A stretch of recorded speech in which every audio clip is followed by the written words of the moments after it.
Boa tarde. Estamos aqui hoje para apresentar o trabalho avaliativo da disciplina de melhoramento genético e que era para trazer um artigo científico. O grupo é composto por mim, Pedro Salmazo, Guilherme Pereira, Rian, Diego e Matheus Monteiro. O título desse artigo consiste em métodos de avaliativos simplificado para selecionar genótipos de milho tolerante à seca do estado do Mato Grosso do Sul.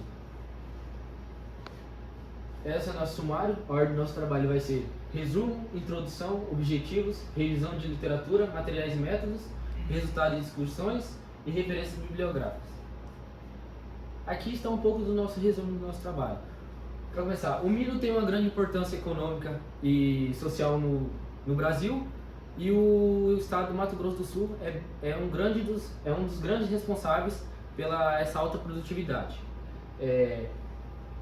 Porém, o centro-sul do estado vem sofrendo com questões climáticas adversas, e aí está o nosso objetivo do nosso trabalho, que é testar 20 híbridos pré-comerciais de milho para obter resistências a essas condições adversas. O experimento foi implantado na FAECA, Faculdade de Ciências Agrárias da UFGD, e o delineamento foi em blocos ao acaso. Teve 20 tratamentos com 3 repetições, consistindo em 60 parcelas, e as avaliações foi de altura de plantas, altura de colmo e altura de inserção de espigas. E as quais não foram determinantes para avaliar tolerância a condições adversas. Bom, agora eu vou introduzir um pouquinho o assunto para vocês. Vou falar um pouco da cultura do milho. A cultura do milho, o Brasil é o segundo maior produtor de milho do mundo. O milho tem grande importância tanto mundial como nacional para o nosso Brasil. Produção alimentícia, produção energética e produção de ração. Bom, o Brasil ele faz milho safrinha, que é depois da colheita do soja. No centro-oeste tem a maior produção de milho do Brasil, onde se destaca o Mato Grosso do Sul, e ele vem sofrendo algumas condições adversas, como escassez hídrica, mato competição, pragas e doenças. O que nós vem se salientar hoje nesse trabalho é a escassez hídrica, que o Brasil vem sofrendo muito desses tempos para cá, e não tem como nós mudar o ambiente, então nós temos que mudar a genética. Com isso, o melhoramento genético veio para nos fazer variedades mais tolerantes ao estresse hídrico. E para você fazer isso, você tem que fazer o posicionamento de cultivares. O que é o posicionamento de cultivares? É você posicionar as culturas em locais diferentes para ver onde melhor ela se adapta. Então, posicionar ela aqui no Mato Grosso do Sul e lá no Ceará, vamos supor. Vai que lá no Ceará se adapta melhor do que aqui no Mato Grosso do Sul.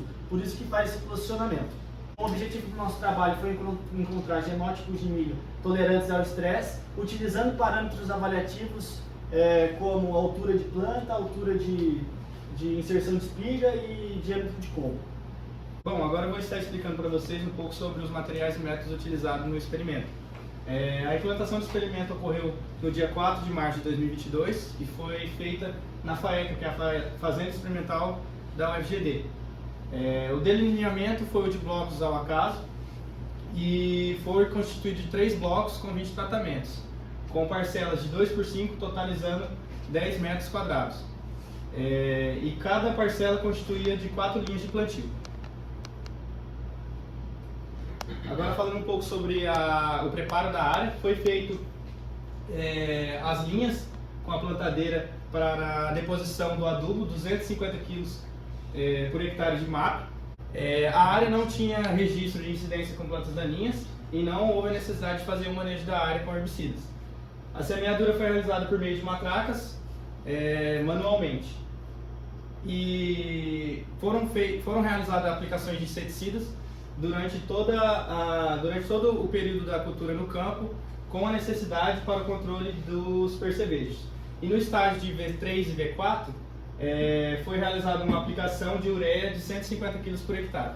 Bom, falando agora um pouco sobre as avaliações que foram realizadas, ela tinha como objetivo encontrar plantas com resistência ao estresse hídrico. E dentre essas avaliações, pode-se destacar a altura de inserção da espiga, a altura de planta e o diâmetro de colmo. Dentre elas, a inserção da última folha ela é medida da base do solo até a folha bandeira. Da inserção da espiga, também é medida da base do solo até a base da espiga.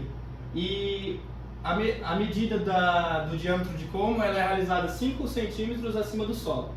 E como eu falei, como essas atividades, essas avaliações são avaliações simples, para elas só é necessário a utilização de trenas métricas e paquímetros digitais.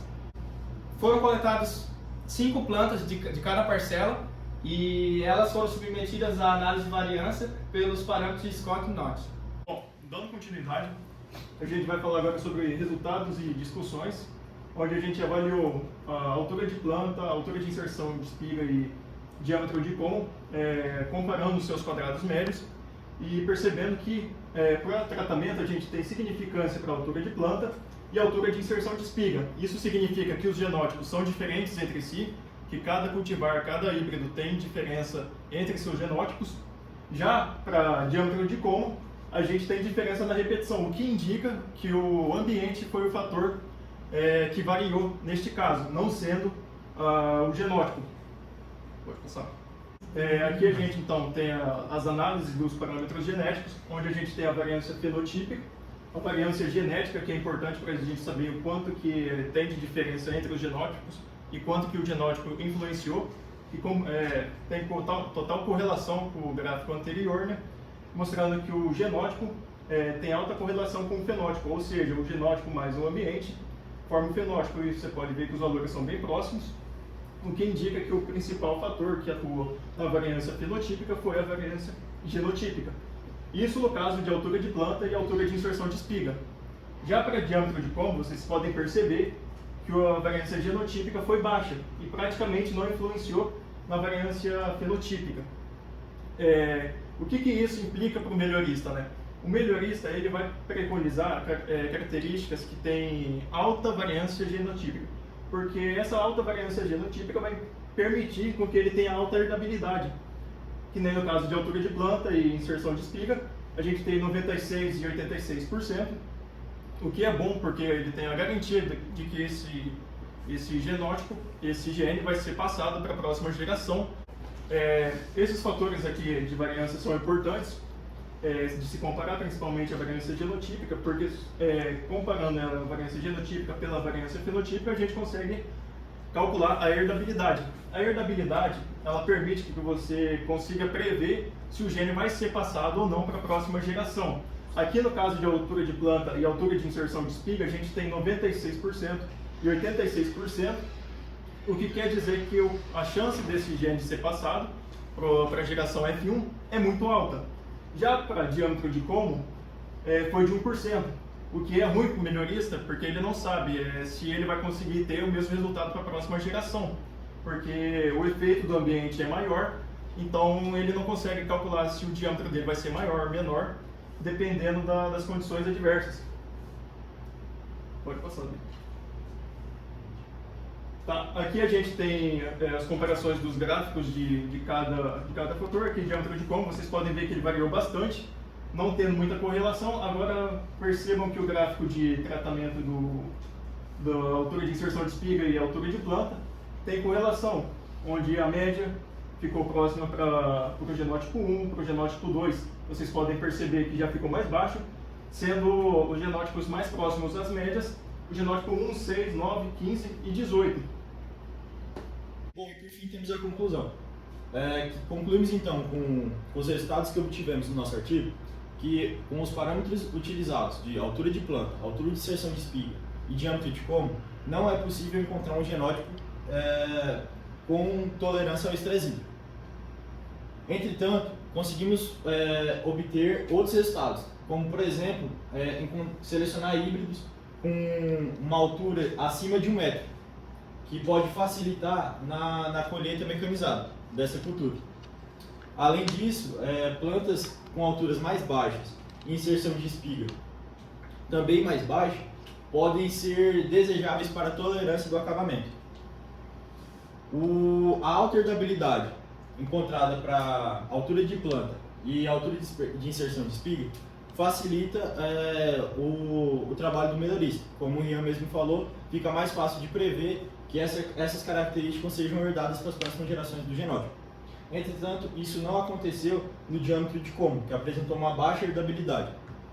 Isso dificulta o trabalho do melhorista, uma vez que ele não consegue prever a passagem dessa característica para outras gerações, e isso pode ter acontecido justamente pelo alto efeito do ambiente, seja por algum manejo incorreto que a gente fez durante a condução da coleta dos dados ou na montagem do experimento.